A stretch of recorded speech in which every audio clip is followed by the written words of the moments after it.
Bismillahirrahmanirrahim. Distinguished guests, respected speakers, fellow colleagues, participants, ladies and gentlemen, Assalamu alaikum warahmatullahi wabarakatuh, and very good morning to everyone. It is with great pleasure for me as the chairperson and on behalf of the organizing committee to welcome all of you to the first workshop with the title of Introduction to Mediation in conjunction with ALSA International Mediation Competition 2021 that will be hosted by ALSA Brunei. It cannot be denied that mediation is yet to be recognized thoroughly, not only in Brunei, but also some parts of Asia, or maybe even in parts of the world.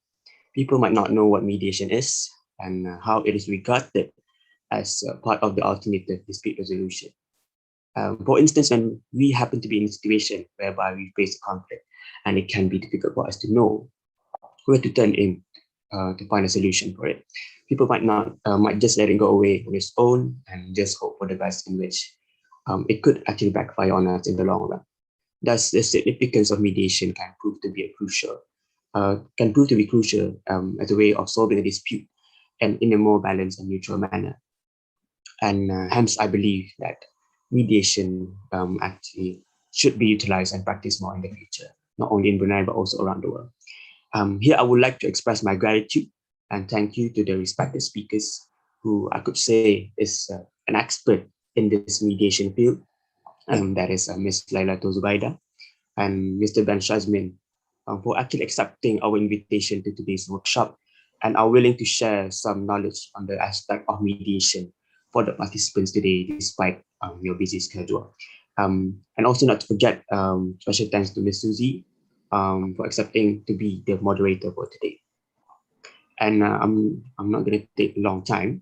And before ending my welcoming remarks, I would like to say, though it is such a pity that due to the current pandemic right now, this workshop has been made online, such as through this Zoom application. But I really hope that all the participants of this workshop can gain some knowledge and realize the importance of mediation out of this workshop.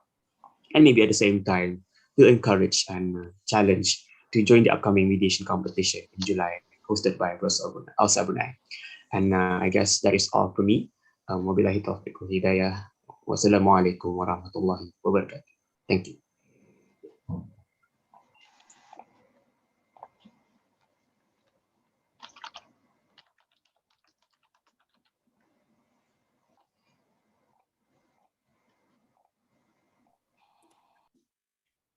Thank you very much, Ifwad. Allow me to remind the participants that today's workshop will be consisting of 2 sessions, where in the first session, we will be accompanied by the respected speakers and moderator in the Introduction to Mediation workshop. And in the second session, the participants will be doing some mediation exercises where you will be able to apply the knowledge that you have gained in the first session. We hope the participants and the rest of us will benefit from this workshop. Without further ado, let me introduce to you our moderator who will navigate our workshop this morning. Ladies and gentlemen, our moderator is a 4th-year student of Sultan Sharif Ali Islamic University, UNISA, Brunei, who is also a mentoring officer of Family Empowerment Economically Development Feed Project Brunei. Formerly, she was a national board of ALSA Brunei in 2017-2018, and in 2018-2019, she was a secretary of Student Council UNISA, and she was the representative of Brunei in ASEAN Young Representative in Experiencing Philosophy of Sustainable Economy, ARAPSI, in 2019. And she was also a student of Student Exchange Program to International Islamic University, Malaysia, IIUM, in 2020.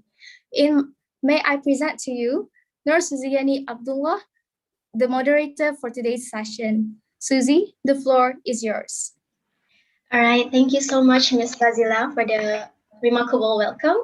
So, good morning, ladies and gentlemen. Welcome to ASEAN Law Students Association International Collaboration, where this is the ALSA International Mediation First Workshop. My name is Suzy from Brunei, and I will be your moderator for today. The topic for our discussion this morning will be Introduction to Mediation.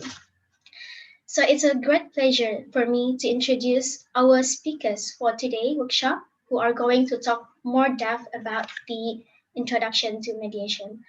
So please welcome the first speaker is Madam Lailatul Zubaidah binti Hussein, an accredited mediator and the Brunei resident representative of ADR ODR International Mediator.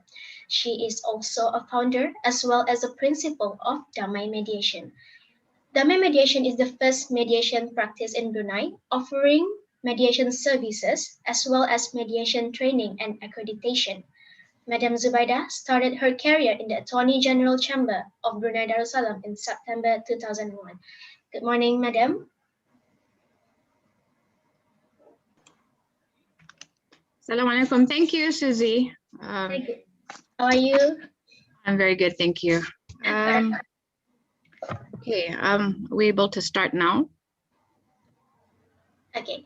Let me introduce the second speaker first, yeah? All right. So our second speaker will be all the way from Malaysia. Please welcome Mr. Muhammad Shazmin bin Muhammad Sofian, better known as Mr. Ben Shazmin. At a very young age, he is also a partner at Tan Norizan and Associates Advocates and Solicitors, which was established on the 1st February 2002. He is a litigator and a corporate lawyer with 12 years of significant experience in court. He is an alumnus of Ahmad Ibrahim Kuliah of Laws in UIA and currently completing his Masters of Business Administration at the University of West Scotland, UK. The most exciting part is, throughout his working experiences, Mr. Shazmin has and is currently representing multinational shipping companies, corporate firms, and in-house legal departments, apart from Malaysia local celebrities such as Amy Search, Jananik, and many more. So as for your moderator for today, I shall guide you through the process of today's session. The time allocated for our session will be 30 minutes for each speaker. So following this short question and answer session, therefore all participants are more than welcome to leave any questions that you personally have in the chat box. So feeling so lucky for us who joined this workshop, because we are surrounded by these two people who will be sharing their thoughts and experiences on mediation. So I believe most of us, especially those who just dive into law school or starting their study in law subjects, didn't know what is mediation. Like me myself, during my first year, I didn't wanted to know what is mediation because it's not included in our syllabus. However, that is our workshop's goal today, which these two speakers will introduce to us the ideas and some facts about mediation. So before we move on into serious topics of discussion, Madam Zubaidah, can you explain what is mediation is? All right. Assalamualaikum, everyone. Well, thank you all for joining this webinar today. It's a real pleasure to be talking to so many people about mediation. Thank you to ALSA Brunei and Malaysia for this opportunity also for me to share my love for mediation and also to spread awareness about what it is, because a lot of people don't actually know what mediation is. I always start off my presentations with what mediation is not, and mediation is not meditation. You know, on Instagram, I just want to share this story before I start. When I started Damai Mediation's Instagram page, I followed, the algorithm, the hashtag mediation, just so that I could be regularly updated. So many meditation pages came up. All right, so first things first, it's not meditation, okay? So, so mediation is a process where, by which a neutral third party, who is the mediator, and helps the conflicting or disputing parties by facilitating their negotiations. Mm-hmm. So a neutral third party is someone who has no interest in the outcome, and that ensures their impartiality. And it is a form of alternative dispute resolution. Okay, so you just said that it's two neutral, two disputes party, right? Mm-hmm. So how can you, since there is two dispute parties in one room, so how can a mediator become neutral, like not biased to one of the party? How can you become neutral? Okay. Well, neutrality is achieved when, well, the mediator will find out who the parties are before the mediation process is started. So if there was conflict, for example, and conflict can arise when you actually know the parties personally, for example, or you've dealt with issues between the parties previously, that would give rise to conflict. And when there's conflict, you cannot be impartial, you cannot be neutral. Mm-hmm. So there is a screening process, as it were, before you start the mediation process.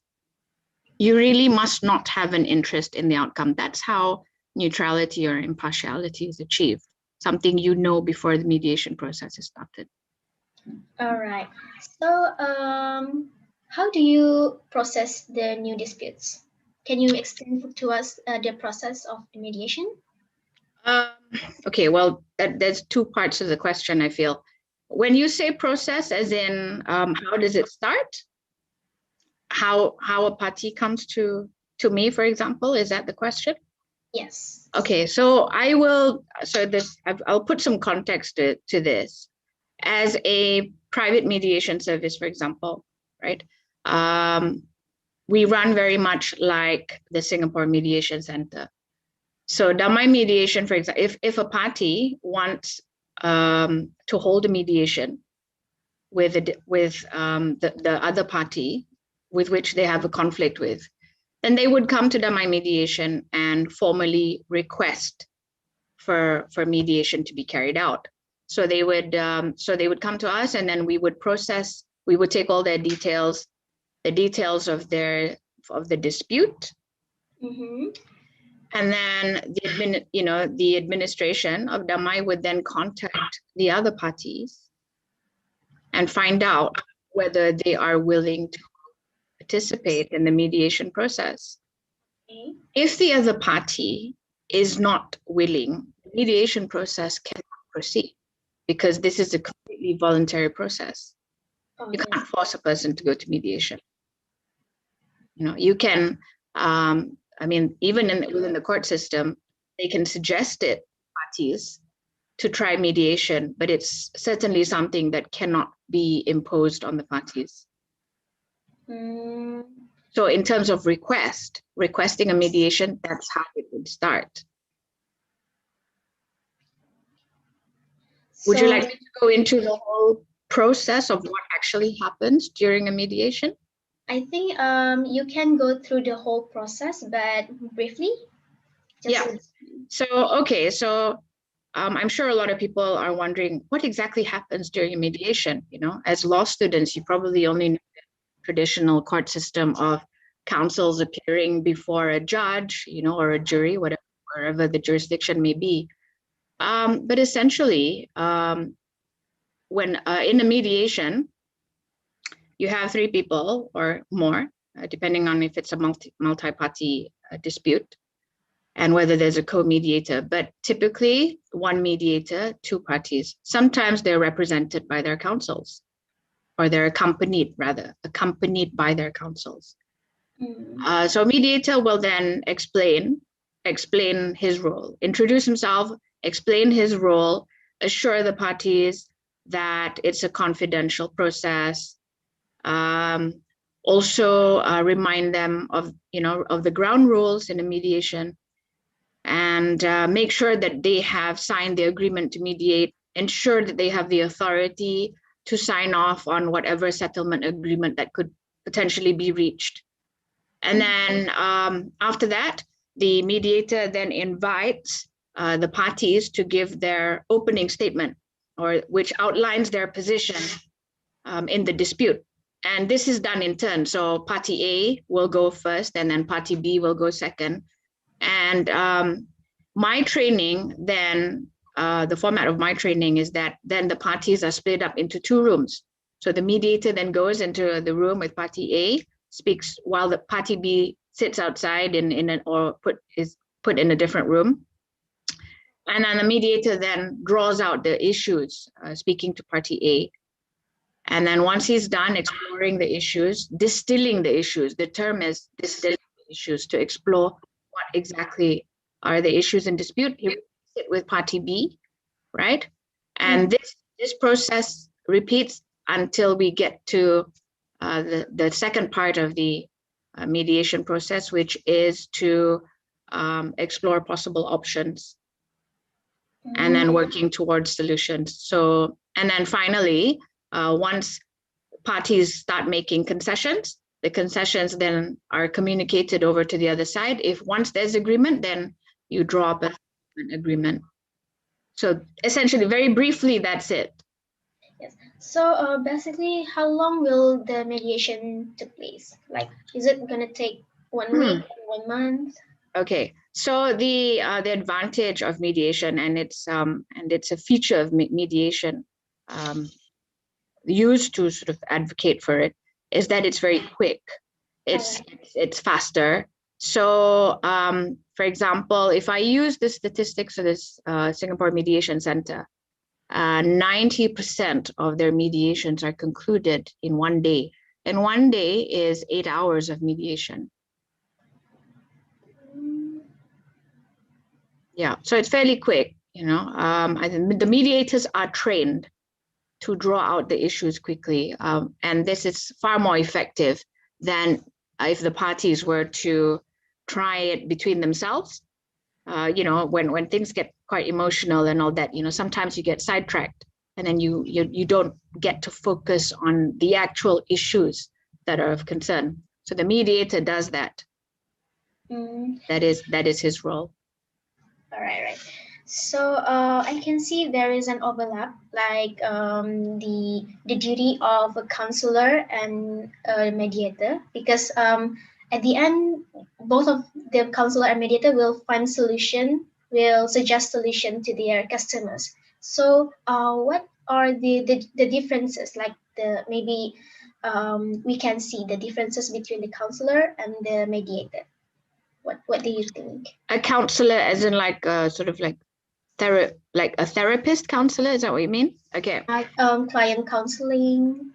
I think it's very, very different, because counseling, a lot of people get confused between counseling and mediation. Counseling there is very much a process that looks back on past events. Mediation is very much about looking into the future, looking for solutions. Counseling is more about healing past hurt. You know? Yeah, there is an element. I think there is a little bit of an overlap, but I think they're two entirely different creatures. But as a mediator, you are expected to have the empathy, you know, that a counselor would have, you know, patience and all that. You must have that. You cannot be an impatient mediator. Oh yeah. That's so I just wonder. I think everyone is wondering, like, how come how Miss Zubaida really wanted to be a mediator? What drives you to be a mediator? Okay. So well, I don't know if people know, but yeah. So I was in the court system. I was part of the judiciary for a long time, almost 20 years, and I presided over many cases, a lot of family cases as well. And it's very,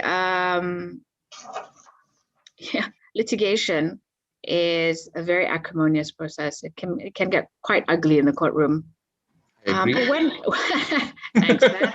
Thank you for the endorsement. But I found that during, you know, the opportunities that I had to mediate cases as a registrar of the High Court, there was one particular case, you know, that I remember quite vividly, which was a family case. And in that case, disputing parties, husband and wife, they're trying to get divorced and all that.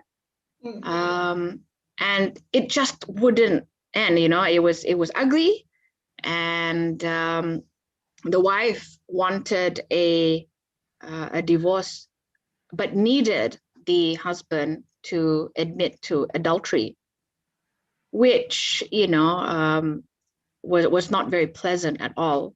So this was mediated over a course of a day.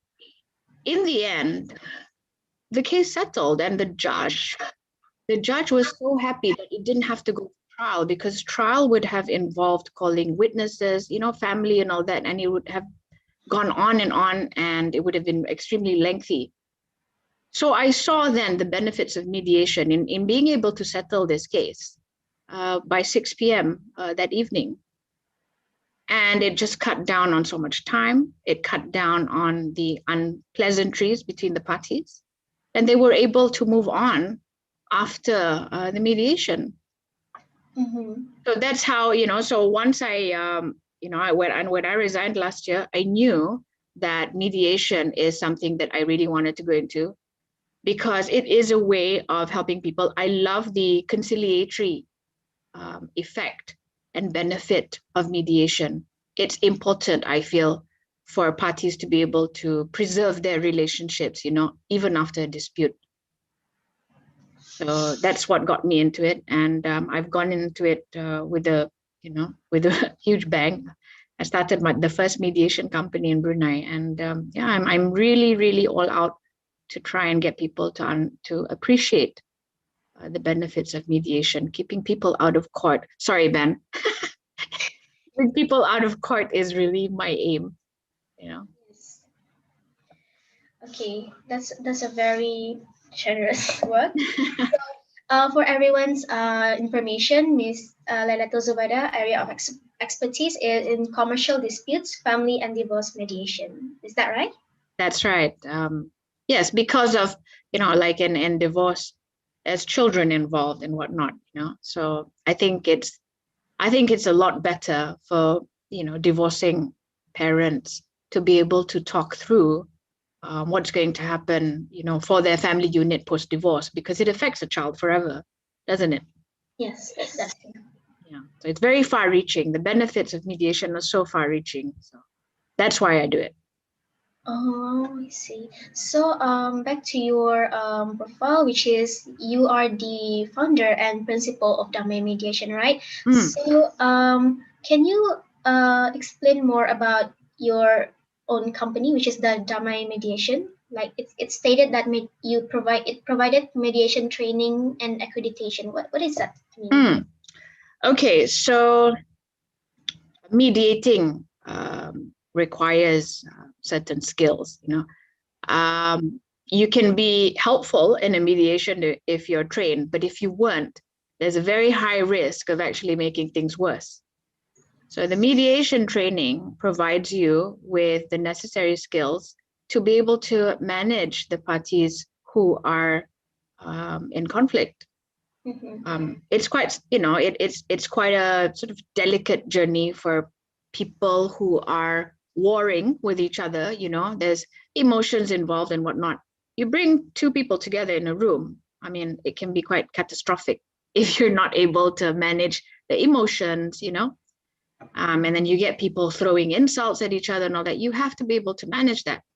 So mediation training gives you those skills. It also gives you skills like active listening skills, communication skills, to be able to draw out the actual issues between the parties, because there's a big difference between position and interest. People take a position, but they don't necessarily disclose why. What we as mediators do, we try and get behind the position to find out the why. So Damai I am the resident representative of ADR, ODR International, based in the UK. They are they're thought leaders in alternative dispute resolution. They're global. They have a global presence, an international presence now. They're in so many countries, and they provide mediation training and accreditation, international accreditation. So you'd have to, what you can do to get accredited is to sit through a 5-day course with ADR, ODR. And it's fantastic that, the pandemic has happened, because now you're able to access the online training from the comfort of your own home. So I hope I just didn't lose myself in the question. Did I answer that question? Yeah. Okay. Thank you so much. And there is a question that can a non-law student become a mediator? Like Absolutely. What is actually the requirement to be mediator? Well, I think for it helps to have it helps to have some background in perhaps like counseling. I've done courses with the Singapore Mediation Center. I've done courses with ADR, ODR. We've had psychologists on our courses. We've had people in childcare, also healthcare, so employment tribunals and all that. So really, all that's needed to be a mediator, I suppose, in terms of personal attributes, is patience, empathy, optimism, flexibility. You've got to be this in a person more than a professional person. You've got to be able to have active listening skills. You're able to maintain neutrality, impartiality. And if I think personal experience is also quite useful in becoming a mediator, because all of that helps you become quite empathetic. Yeah, not sympathetic, but empathetic. All right. So for Miss Zubaida information that there will be international competition for mediation this upcoming July. So what are your advice or tips for those who wish or wanted to join this competition, like mediation competition? I believe there's role play. There's role play. You have to know your role play during the mediation. For mediation councils, you've got to keep, I suppose, you've got to be able to, because when you know your role play, then you can keep the exchange fluid and smooth. For mediators, I think the test of mediators in a competition is to be able to draw out the issues. That would be the test of mediators. So active listening skills is probably quite crucial, and also the ability to manage the emotions that will play out when the parties are playing out their role plays. Okay, so draw out the issues. And also the knowing, and also reminding, for the mediator to be able to display their competence in reminding parties that it's a confidential process, it's voluntary, being able to explain the ground rules in a way that the parties understand. Because remember, the mediator is there to facilitate the discussions between the parties. And discussions between two angry parties can, get quite ugly. So that's where the mediator has to show that they are competent enough to facilitate. So, okay, that's a very brief explanation. And for the next, I think it's the last question, perhaps. So for you've been started your career in Attorney General Chamber is in 2001. So when you entering into mediation field, is there any cases that you think you find it hard to settle? Like maybe one of the parties did not cooperate well with you. Like that's the hardest case you've ever encountered. Well, usually when people opt to go for mediation, it's because they have, sort of agreed to the process and whatnot. But sometimes sometimes parties halfway through a mediation can say, hey, you know, I don't really want to do this anymore. And that is the beauty of mediation. They can actually stand up and say, I don't want to do this. You know, it's completely voluntary, you know, and so they can sit, they can stand up and, you know, just move away from the table and say, I don't want to participate in this anymore.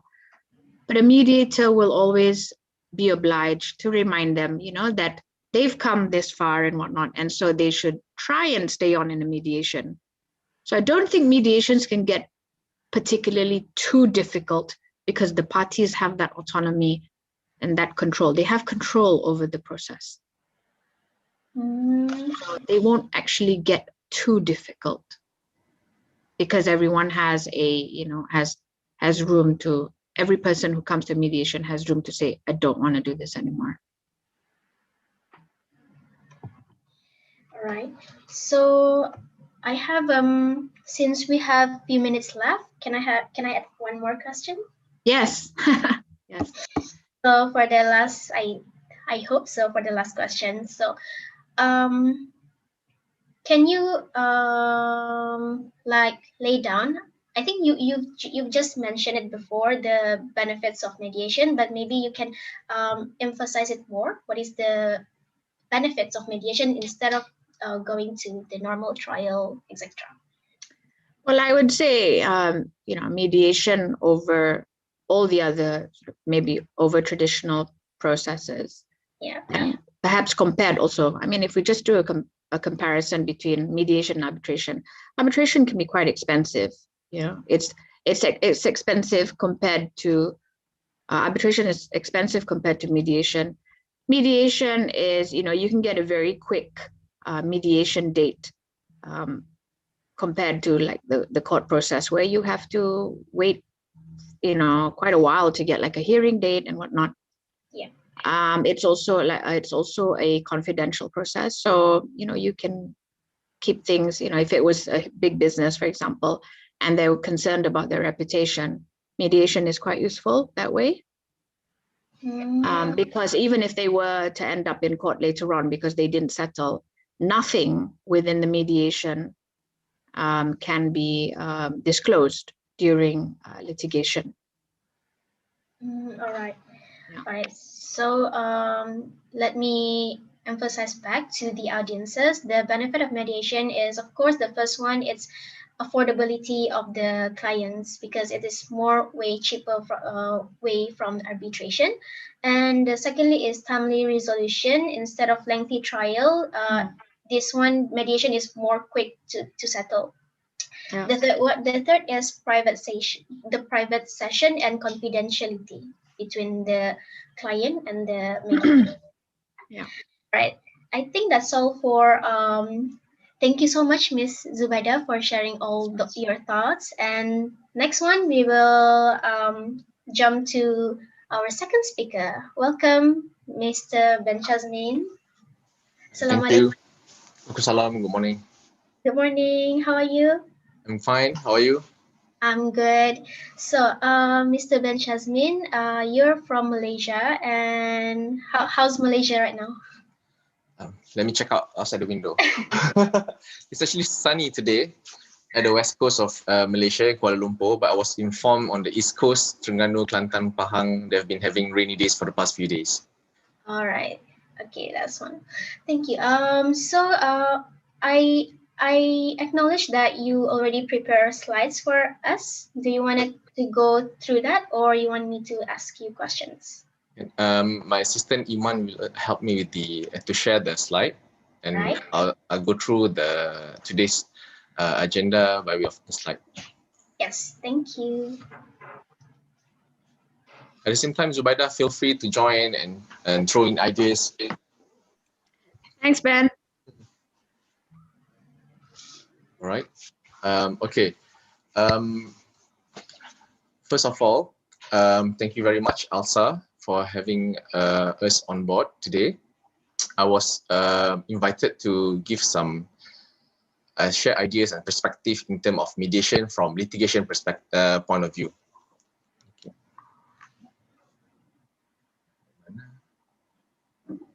Okay. From Malaysia perspective, Malaysia mediation law is governed by,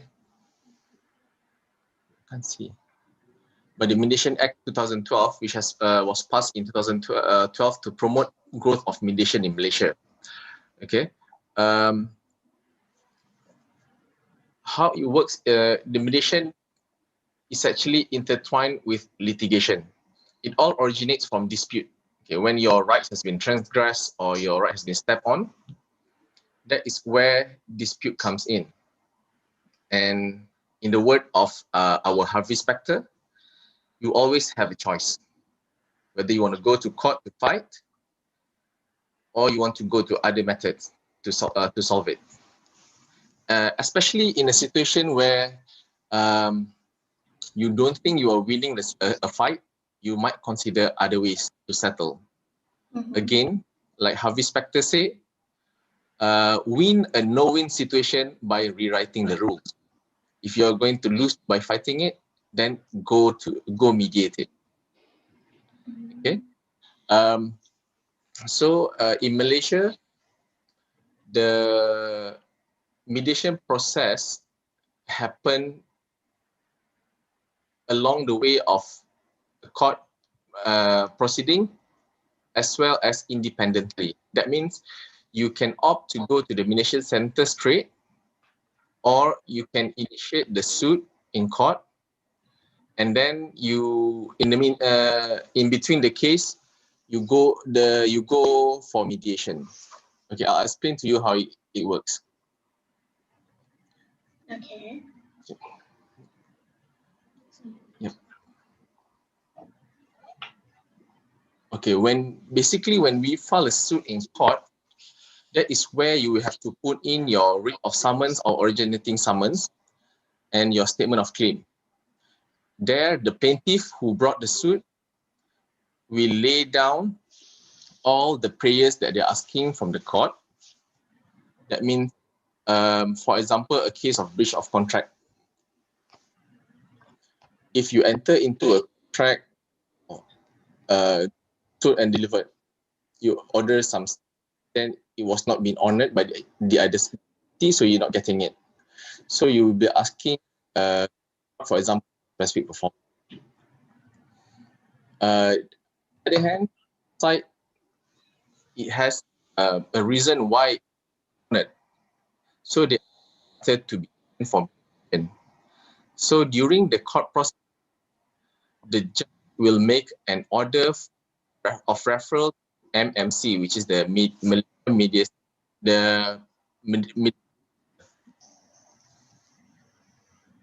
How it works is that parties will enter into a mediation agreement, because like Ms. Zubaida said earlier, this is stage where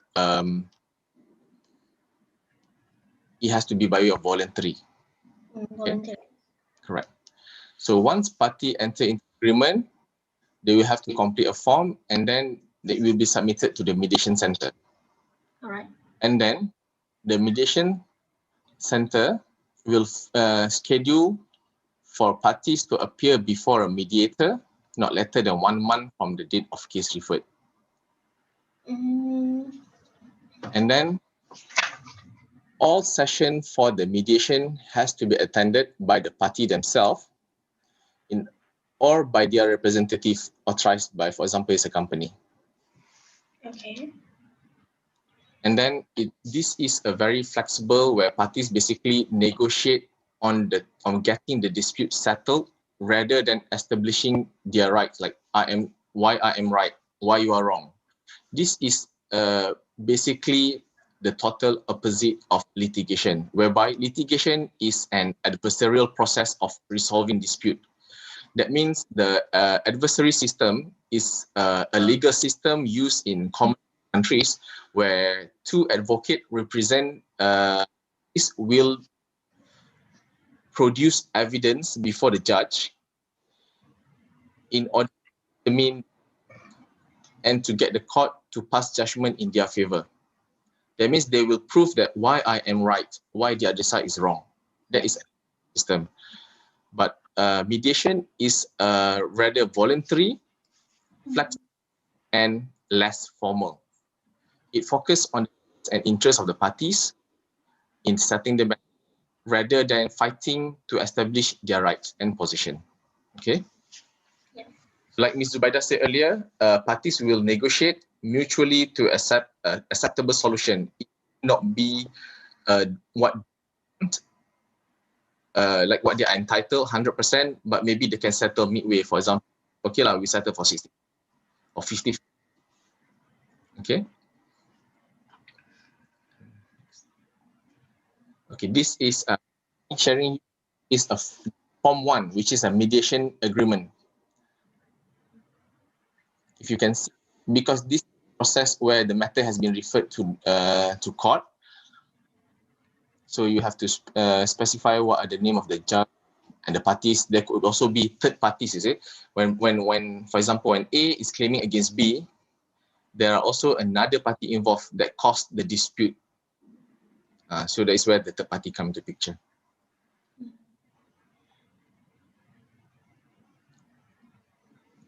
Okay, in Malaysia, like in the earlier slide, we have the AIAC. Okay, where AIAC is the Asian International Arbitration Center in Kuala Lumpur that sets the procedural rule for the mediation between parties. Now we have a Singapore Mediation Convention, which is it came into force on 12th September 2020, although it was adopted way earlier on 20th December 2018. Okay. This is actually a very significant development in international commercial dispute resolution, like also Ms. Zubaida highlighted just now.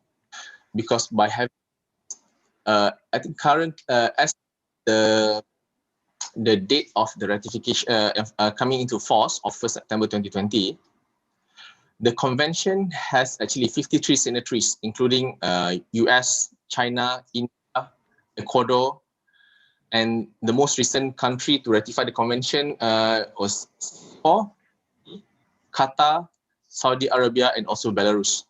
Okay. In fact, this was in 2020 during the COVID time.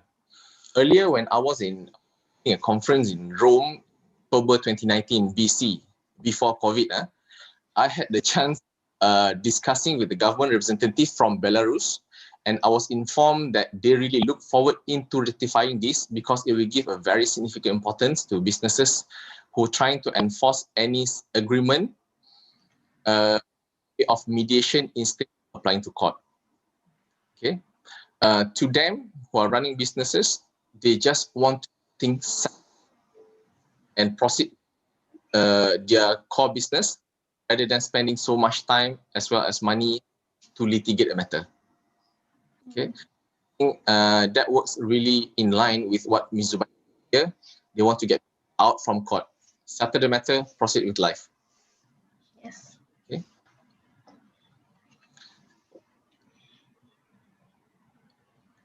Okay, in terms of mediation, when mediation is being conducted, there are here I can identify 4 types of how it is being it is done. It's by way of evaluation, therapeutic, facilitative, as well as transformative. Okay, but the most common one are evaluation and facilitative types of mediation. Is that it will evaluate the claim and facilitate parties into settling, which is on a very professional way, achieving common grounds. Okay, that means out of the mediation, there will be something to be achieved. It's agreed to be laid out A, B, C. That is the thing to be done afterwards, after the mediation. At the same time, therapeutic is also one of the mediation where parties feel the hurt, and for example, in family matters, okay, sometimes parties, they just want to be acknowledged that their right has been expressed. By having that met, parties can actually the whole dispute can be settled rather than actually pursuing the dispute, the parties. For example, on seeking for custody of child, okay, between the separate parents. In claiming for the custodianship, they might also be seeking for some monetary to come with it. But then if parties manage to get together and make some arrangements, then they may not be issue of money coming in. It's just actually taking priority to the taking care of the child. Okay. So here are the suitable cases registered for. Basically, most of the cases that to be litigated are suitable to be registered for mediation. For example, the contractual dispute, breach of contract, commercial dispute, intellectual property claims, matrimonial, claim for damage from Purchase Act, and personal injury claims from accident. But what I want to highlight is what are cases which is not suitable for mediation. Okay. Here, the first one is mental disability and substance abuse issue. Okay. If one of the parties has a mental disability that impairs decision or making problem, mediation is not going to be fitting because there is no assurance that the individual is analysis well or accepting the choices and options. See, it very much because like mediation is a process where one has to analyze their case and make a decision what is suitable as a way forward. Then if the mental disability decision making is impaired, then that particular party, the particular case is not suitable to go for mediation. Number two is in the case of domestic violence.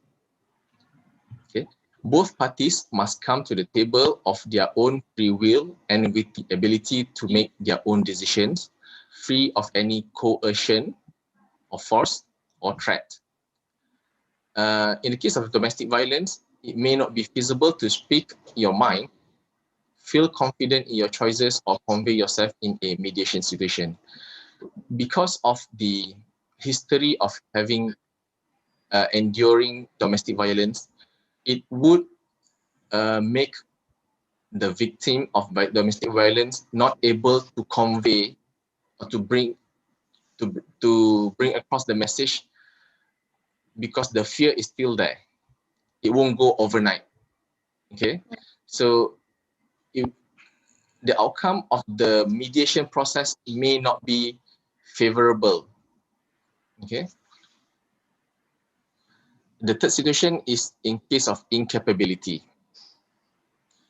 One of the parties feels sensitively incapable to assemble in the same room with the other person. Moreover, due to fear of outbursts and incapability to contain emotion or due to threats or bullying. So it is a process where parties have to come and sit at the same table, negotiate. But if that is not able to be achieved for whatever reason, then mediation is not appropriate. Ben, can I just add on to Sure. your examples? Sure. I have 4 to add on actually. One of them being criminal cases. You know, criminal cases cannot be mediated. Also, cases which require a precedent, like class actions. Cases where only the courts can give an appropriate remedy, like for example, an injunction. Mm-hmm. And finally, disputes involving public policies. I totally agree. Yeah, so additionally, those are the issues involving law. That means has to be decided by the court, but especially federal court when issues of law. For the matter of criminal dispute, you have to understand here, guys, criminal is an offense, although one person is attacking the other one. But it is actually an offense against the state. Okay, that's why if you see the action is taken by the deputy public prosecutor. by the public prosecutor, not for the person who has been transgressed. Okay, so for that kind of matter, it will be the suit will be initiated by the prosecuting team on behalf of the government, and of course you cannot go for mediation. So for the sexual harassment issue, how about sexual harassment issue in workplace? Okay, for sexual harassment issue, if an offence falls under the penal code, which is punishable under the penal code, then it will be criminal matter, which will be taken action by the Attorney General Chamber's office. Okay, for when something happened, and as for example an offence has been committed, there are two ways of analysing it: whether it is a criminal offence per se, or it's also criminal and civil rights. The one that we can take action on our own is for the civil right violation. That civil, although one offence has been committed, the fact that it has the action is taken by the police or by the public prosecutor does not mean that person is stopped from also bringing action for the transgressed civil right. Okay, so in claiming for civil right, what you are claiming is basically damages, ganti rugi, or monetary compensation. For civil right, we cannot be asking for jail or fine. That one is to be dealt by the criminal side. So what you can negotiate, if you were to come for mediation for that kind of offence, is basically for damages. But highly unlikely when that kind of for sexual harassment, for example, at the workplace happen, they are not. It's more than monetary issues. It's on the right that has been violated.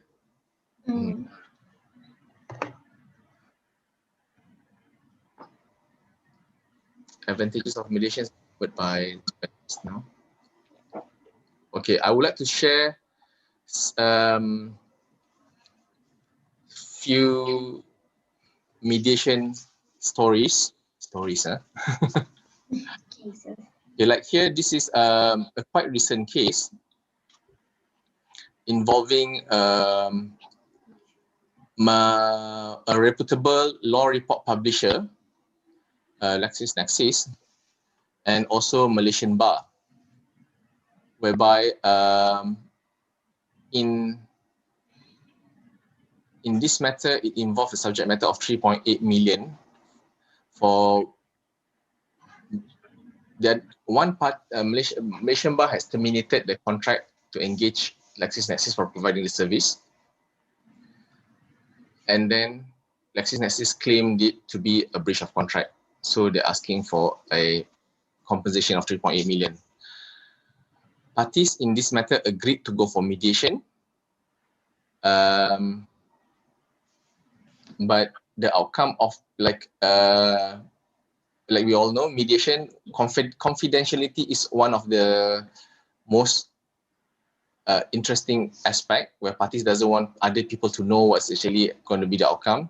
So as for this matter, I am also kept in the dark what's actually the outcome of the mediation. But I hope it's actually, I think I heard it's actually been settled. Okay. Okay. Apart from that, I was also asked to share some my previous experience in dealing with some local celebrities and well-known people that I've dealt with. Okay, yes. Here, from my previous experience, I've dealt with here are some of the my clientele, Remy Ishaq, and some few others, if I can share. Okay, but without disclosing who are the person, what I can share to you are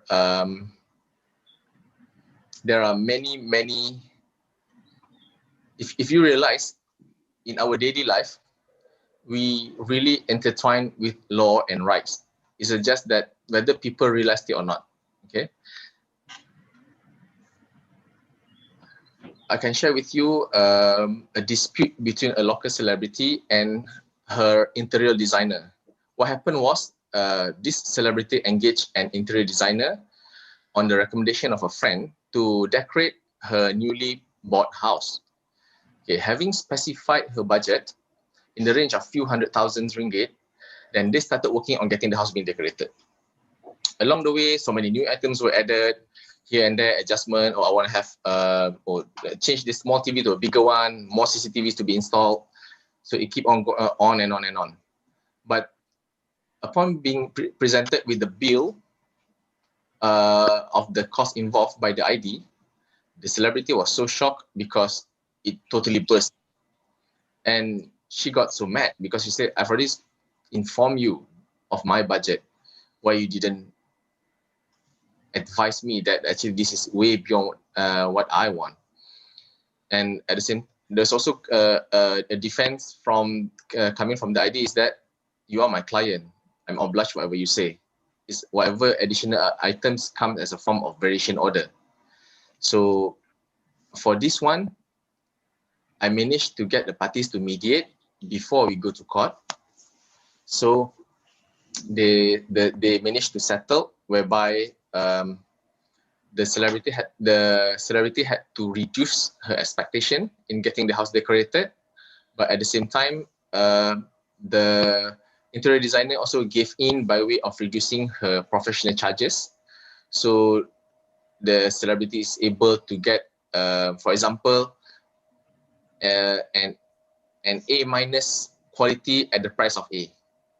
Okay, so basically both parties managed to get to settle midway. Another one is this is involving a construction matter of a very beautiful mansion where the construction costs come close to 25 million ringgit. It's a very huge mansion. The dispute arises between the main contractor appointed with the subcontractor, again in charge of ID, interior decoration of the house. It was due to the non-compliance of timeline causing delay in delivery, and also the concept was once you start having problem, it will trigger the rest of the pipeline. Once you start unhappy with the thing, then you start to find problem with other things as well. So the owner of the mansion refused to pay the mancon, and in fact wanting to impose LAD, liquidated ascertained damages, and claim for damages for substandard quality of work. Okay, and also the cost of engaging new third-party contractor to complete the work. The total claim come to about 2.5 million. So at first, yeah, parties love to say, I'll sue you or I'll see you in court. So that was my instruction. So I issued a letter of demand asking parties, and in the process of filing it in court, because there was no response from the ID,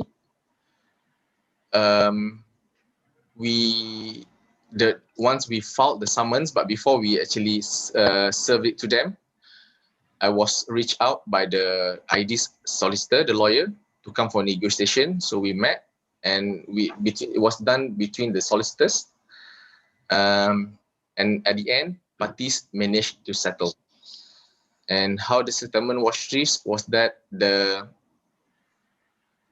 contractor had to admit, yes, it was delayed on their part. They will undertake to complete and redo the complaint area of the mansion, but they are not willing to pay the money for damages, for compensation. So that was actually the part where the house owner did exercise his discretion and give this discount. That means he is not claiming for any compensation so long as you make good defect, and come on, let's move forward rather than go and fight it in court. Okay.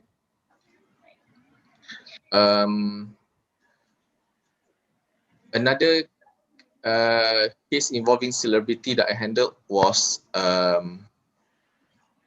it originates from a contract of service, but it was claimed that it was not being honored. So the aggrieved party consistently pestering the other party to honor the part of the already bargain. So when you keep on coming, it becomes a harassment and comes to intimidation, and it became a police case. So I was instructed to file for injunction, to get an order that the particular person is, please don't come near him. Okay. Upon analyzing the matter, actually, although the remedy that they want is actually an injunction, when you look back into the core of the dispute, it can actually be settled. So it was mediated and party settled, despite the drama of having to go to police station at 1 o'clock in the morning. I myself had to go because they were chasing and running around in the police station. That was part of the experience that I was not proud of, but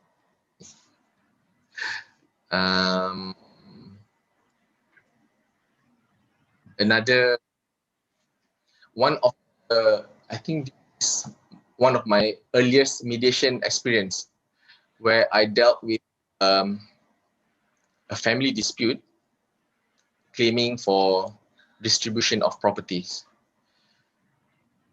We often hear these kind of things on TV, and when I myself come across a real life situation, then I believe no wonder it made in the TV, because it actually happened. This is involving a very big subject matter of worth billion ringgit, with property in Los Angeles and London and all over the world. So this conglomerate family, what happened was the head family passed away. So the family has apparently there are three families, 3 wives. So that's where the dispute came in. Lawsuit was filed in court to claim for each party's portion, but it was because of the coverage that the media was giving at that point of time, and also in order not to publicize this, because this is actually not a good thing to air your dirty laundry. So parties decided to go for mediation, and it was managed to be settled. And on the part of the party who came for my consultation, I heard the mediation, the settlement sum that they managed to get was close to 500 million. Okay, thank you so much for your wonderful presentation. So, Mr. Ben, one of the thing that catch my eyes is that so you've been dealing with a lot of local celebrities, Malaysia local celebrities. So I believe that each one of them have their own like attitudes, and you've been dealing with a huge amount of money. So is there any cases that the same question I've asked before to Miss Lailatul, is there any like hard or macam or like it's a very complicated cases like related with mediation related with Malaysia local celebrities? Of course. In my experience, yeah, there were mediation sessions which did not go through. Although parties tried to mediate, but at the end of the day, they couldn't find a common ground that they can agree on. So the mediation will be called off, and parties will go back before the judge, and the court proceeding will proceed to go for trial. Witnesses are called, then they will start again with the adversarial system, whereby each party has to prove why I am wrong and why I am not wrong. So there is a question from my fellow Brunei friends. He said that, is a settlement from a mediation binding to the courts or another mediation disputes? Ms. Zubaida, you want to take the question? Well, I think we can both answer it. in Brunei, we have no Mediation Act. So whatever settlement agreement that is reached is enforceable in a court of law as an enforceable contract. So if there's a breach of it, then it would just be a simple breach of contract. The situation is very different in Singapore, though, I believe, because of the Mediation Act there, a settlement agreement can be enforced as a court order, I believe. Ben? Okay. Like how it is conducted, once parties has managed to mediate the dispute, they will enter into agreement. So it will become a settlement agreement, like Zubaida said. In the it has not been honored, then it will be a case of breach of contract. Okay, for breach of contract, okay, once a matter is settled during a mediation process in court, sometimes parties actually embedded the settlement terms to be recorded in the judgment. That means there will also be a consent judgment. So it works together. Once you agree, there's a settlement agreement, and then parties appear before the court again because it was already in the court process, right? So they go and record consent judgment. Once a consent judgment is being recorded, it is enforceable. Non-compliance of a judgment will result in a contempt of court. Okay. Yeah. So just coming back to that, Suzy. So just be mindful of the fact that mediations can happen within the court process, and then also outside of it. So there's, where it hasn't, where legal proceedings have not been instituted. So the situation I was referring to is where it is outside the court system. There is no impending or no existing court suit in place. And Ben is talking about the situation where there is an existing suit, and then the parties have taken a time out to mediate. All right. Thank you so much. So, ladies and gentlemen, now I would like to open the floor to our audiences for a question and answer session. So if anyone has questions, feel free to raise your hand to unmute your mic, or you may leave your questions in the chat box. Yeah. So there is one question there from our fellow friend Amir from Malaysia.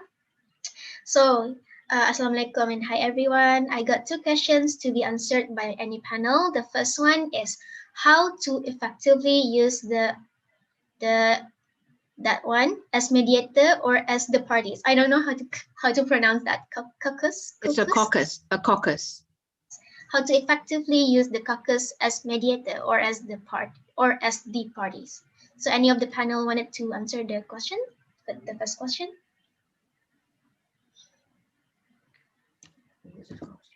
Okay, I think I'll take this first one. How to effectively use the caucus as a mediator, as a parties. Okay, so a caucus is when you have a private session with the parties individually. So it's not a joint session. I would say that the mediator should take the opportunity to distill the issues, draw out the issues. So he would have to exercise his active listening skills effectively. Okay, that is how you would effectively use the caucus as a mediator. As parties, you would use that opportunity to be as transparent as possible. That way, everything is then put on the table, and then the mediator and the party then gets to home in on the issues that need to be ventilated and discussed between the parties. That's how I would answer the question. So active listening on the part of the mediator, and for the parties to be transparent and honest in explaining their position, and then finally to get to their interest. Ben?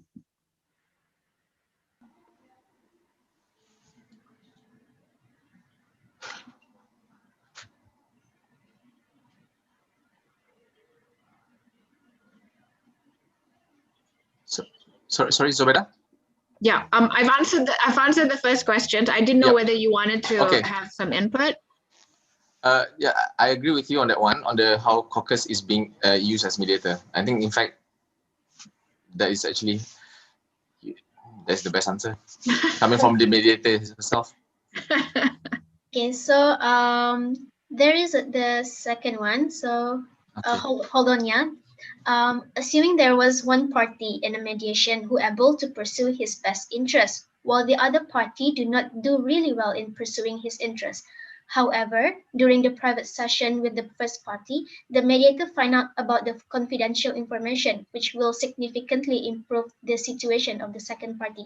So, how as mediator, we will try to resolve the situation of the second party without revealing the confidential information of the second party? Maybe Mr. Ben could answer this question. All right. When a mediator preside over a dispute between parties, impartiality is very important. Okay, you have to play an impartial role and not to get involved with the dispute between parties. As much as you have to be empathy, you cannot take side. After all, you have to remember, it is not your dispute, it is the party. Then in this kind of scenario where actually divulge certain information to the mediator, which actually might significantly change the solution of second party, you have to remember the rule when it comes to mediation. It is done without prejudice basis.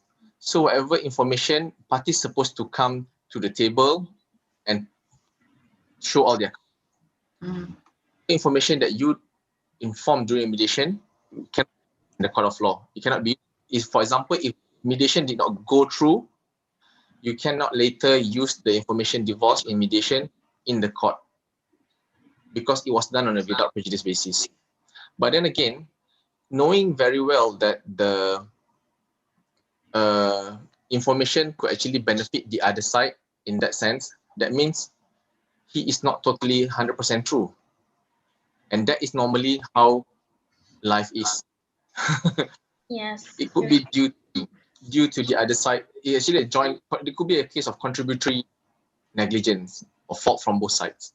That's why party have to settle in the middle. Maybe if I can just add to that, Ben, when as a mediator, our task is not to find the solution for the parties. They have to arrive at workable solutions themselves. We're just helping them along. Correct. If they withhold information, for example, which results in not reaching a settlement, and then results in them having to go to trial where they have to fully disclose the facts and all that, right? That could really work against the party who is withholding that crucial information, which is why we, as a mediator, you have to encourage the parties to be as transparent and authentic and sincere as possible. Because if you don't arrive at an agreement, it will all be ventilated in open court. That is the whatnot, the worst case scenario. So parties should take advantage of the fact that they are in this process where they can actually work towards an agreement. So that's why the transparency is absolutely important, because it is also, they're also assured of the confidentiality of it.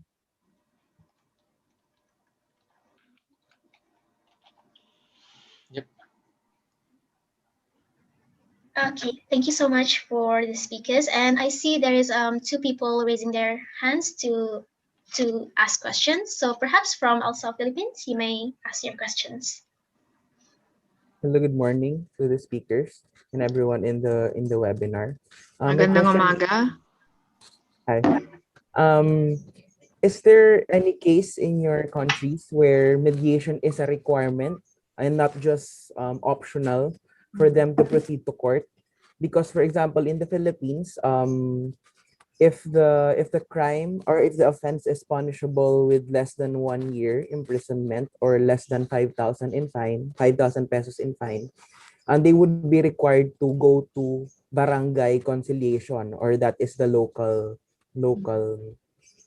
mediation. In your countries, is there also a requirement like this where and the purpose of this is to actually unclog the court dockets that people are forced to go to mediation first before they go to court? That's my question. Thank you.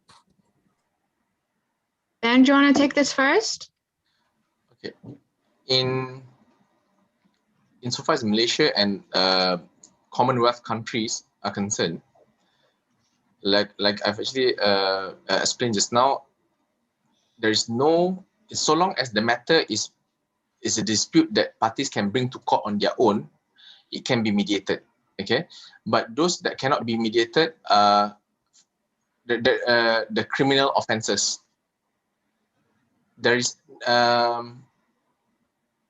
if the claim or the relief that parties are seeking is able to be delivered by the other side, it can be mediated regardless of the amount of claim, or there's no kind of threshold that it has to go to mediation first. Unless it is a matter, a relief whereby the other side unable to deliver. For example, like Ms. Zubaida said just now, is you're asking for a declaratory relief from the court, or you're asking for a decision on a certain position of law, or you're asking for orders of injunction. See? So those you cannot mediate, you have to get it from court. Shall I give the Brunei perspective? In Brunei, mediation is not mandatory. It's completely voluntary. I do know, though, that in Singapore, in the family courts, you have to explore mediation as a prerequisite for certain proceedings. Brunei is actually working towards making it sort of informally. They will ask the parties first whether they've explored mediation. And then I know that and I think we want to emulate what is happening in Singapore, which is that if I think there'll be a cost order against parties who don't actually attempt to explore mediation. So I hope that answers the question. In Brunei, no obligation, no legal requirement to explore mediation first. Yeah. Sorry, if I may add, for Sharia in Malaysia, for Sharia matter that governs under the Islamic law, that is dealt with by the Sharia court. We have a special Sharia court that stands at the same power with the civil court. For matters that falls under this Islamic law, parties are encouraged to go for suluh, they call it. Suluh is mediation, an attempt to settle without getting a court order, but it is not being made compulsory. Same as in Brunei, I believe. All right, thank you. I hope that answer your question. Yes. All right, thank you. So for the next question will be from Rafi'a Brunei. Ms. Rafi'a, please, you may ask your question.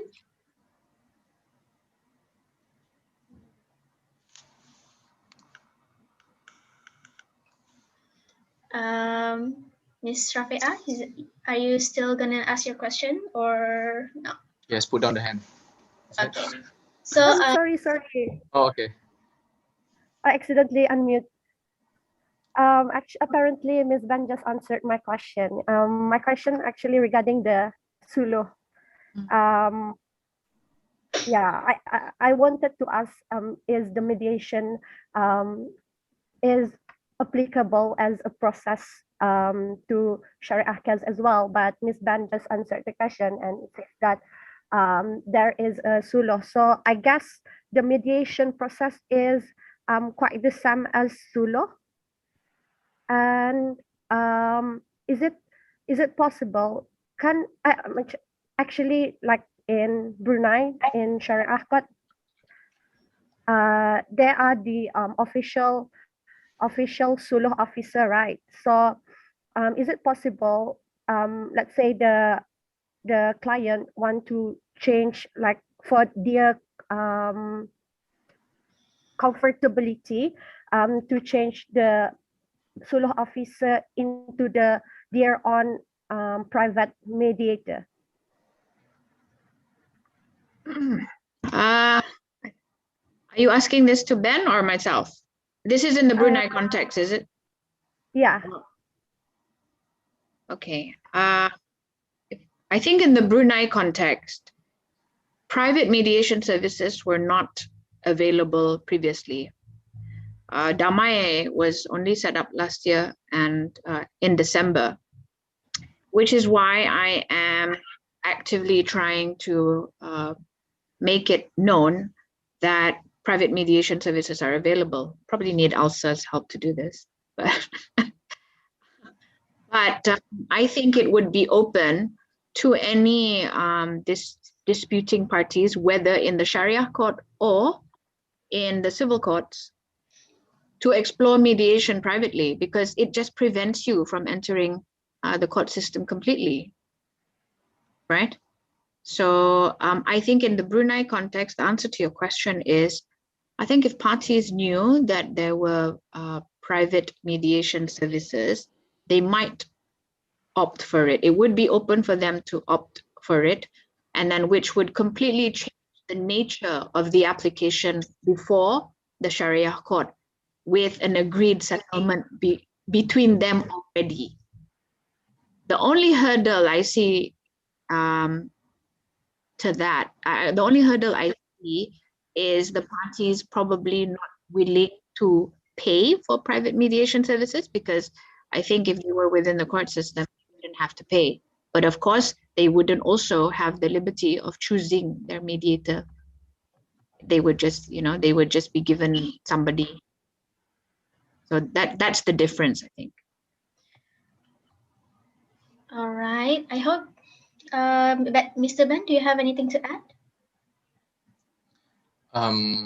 In terms of Suloh in Malaysia, yeah, it is done similarly like in Brunei, is to be attended by Suloh officer.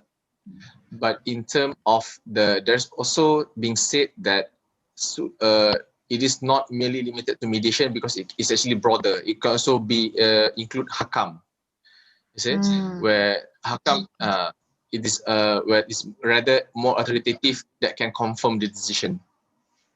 Okay, because Suloh is where the role played not just encouraging, but the hakam can actually come forward and confirm the decision.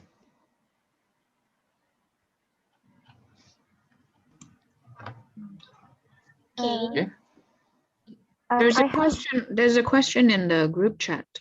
Yeah. Do you have anything to add, Ms. Rafia? Yes. One last question. As Mr. Ban explained earlier, there are the formal process in Malaysia, right, for the mediation, and the justification is from the Mediation Act and all. So this question goes to Ms. Zubaida. How about the process in Brunei? Yeah, how about the process of the mediation in Brunei? Because the mediation is, as you said, is still new in Brunei. So is the mediation agreement can be used, for example, let's say that the proceeding is on hold because they want to do the mediation first. So whether or not the agreement of the mediation can be something that to is the judge to their judgment of the said cases. Okay. If you reach a settlement, right? If parties have agreed on a settlement, judgment by the court is not necessary. So what would happen is that the terms of the settlement agreement would be recorded and presented before the judge to be entered into as a consent order. So it's not the judge coming to, making a judgment against the parties. It is the judge endorsing what the parties have agreed to. All right. Thank you so much. I think that's the wrap of our workshop for today's session because the time is already 10:30. Thank you so much for our two wonderful speakers for today's workshop, Mr. Benshazmin and Ms. Zubaida. And for more inquiry or if you wanted to know more about Damai Mediation, you can look into their IG at damai.mediation or Zubaida at damaimediation.com. So, Mr. Benshazmin, do you have anything to promote or anything about you? Oh, self-promoting, is it? I'm actually a very private person, unknown to many. Okay. Thank you very much, Elsa, for having us here. We're actually very glad to be conducting and sharing this. And like we've always done in the past, we always like to ensure our future law graduate to be of a very good quality one. Yeah. So I wish you guys all the best in going through your law school. It's still a long journey to go, right, Zubaida? Yeah, for sure. And it's really good. I think if I can just say, this is a really, really good initiative to sort of get law students looking at ADR. Yes. It is the way forward into the future. And it will do so much to reduce, court backlog and whatnot. So the more people who go into mediation, the better it is. All right, thank you so much, both of the speakers. It's a very wonderful experience to have this chance to talk with you guys. And thank you for Elsa International and Elsa Brunei for giving me a chance to conduct as a moderator for today. So I believe there is no more question from the audiences. Now I give back the floor to the MC. Bazila, the floor is yours. Thank you.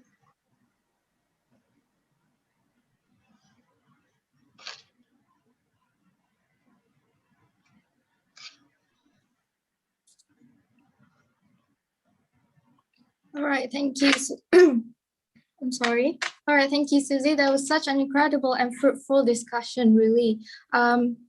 So from the previous workshop that we just had, where we have gotten to know better on all the more reasons why Ms. Lailatul Zubaida is aiming to stop people from going to court and that mediation is the way to go to solve disputes. However, Ms. Lailatul Zubaida has also added that cases such as criminal cases or issues on public policy or cases that need precedence or are needing the court to give remedy are the cases that must go through the court nonetheless, yeah?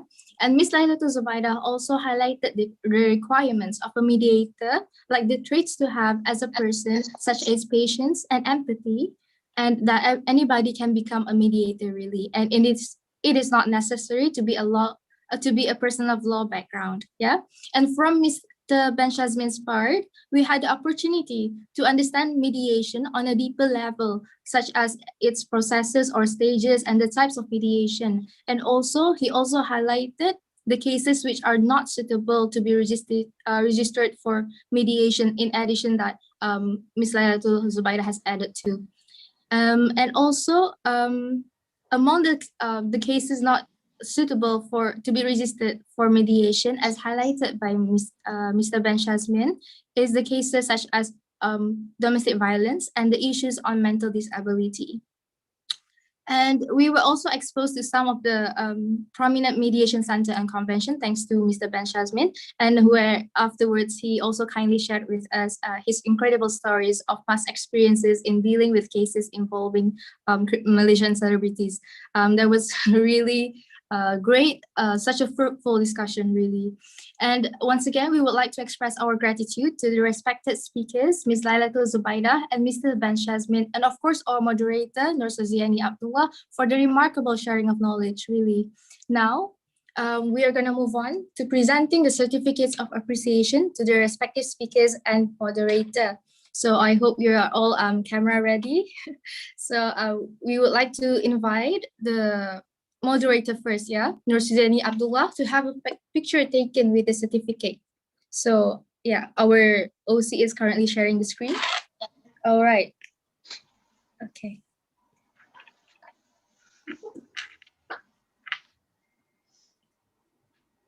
Can the person getting the screenshot count?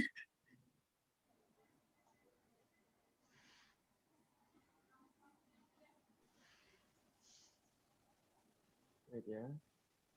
I'm sorry. Wait a minute. 1, 2, 3. All right. Great. Would you like another one?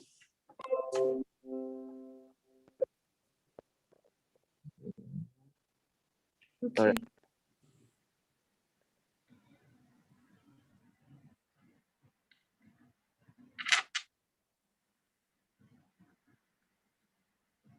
Are you done with the first picture, Shah? Yeah. Yeah, done. Okay, can we present the next certificate to the first speaker, Ms. Lailatul Zubaida?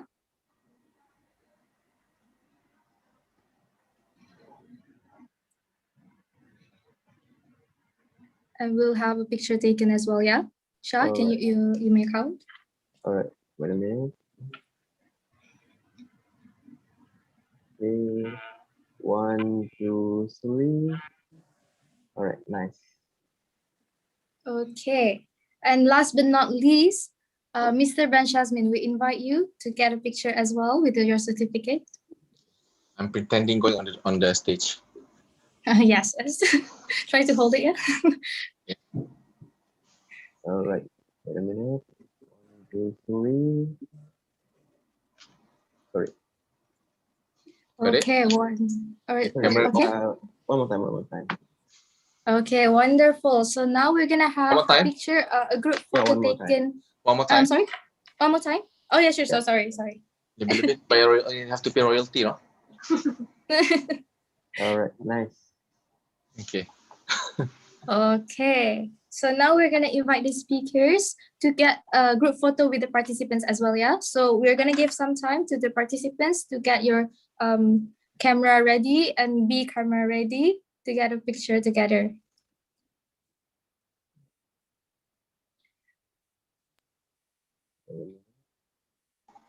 Has everyone turned on the camera?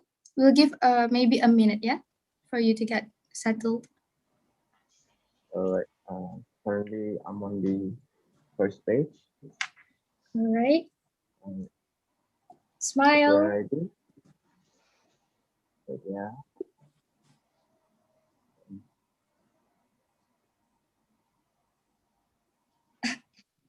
Really. Okay. Everyone smile. 1, 2, 3. Right. On to the second page. Second page. All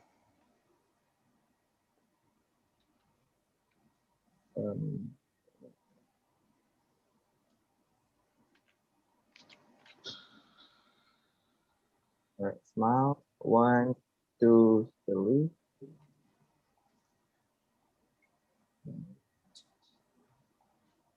Yeah, we don't know what page we're on, so we just have to keep smiling. Yeah, everyone, sorry.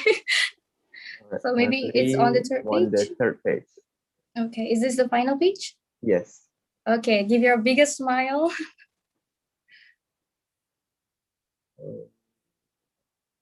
1, 2, 3. All right. Great. All right, thank you. Thank you very much to the participants. We are to remind you that to stay because we're gonna have the second session soon, all right? And once again, we would like to thank the speakers and our moderator for such an incredible session on the workshop today in the first session, yeah?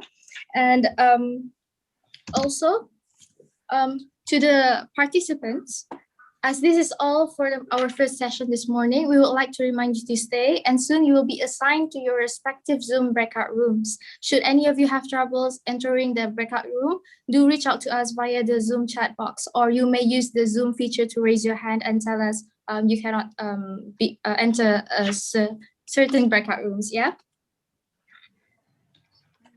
Well, I think I'll say my goodbyes now. So thank you, Susie. Thank you, Basila. Thank you.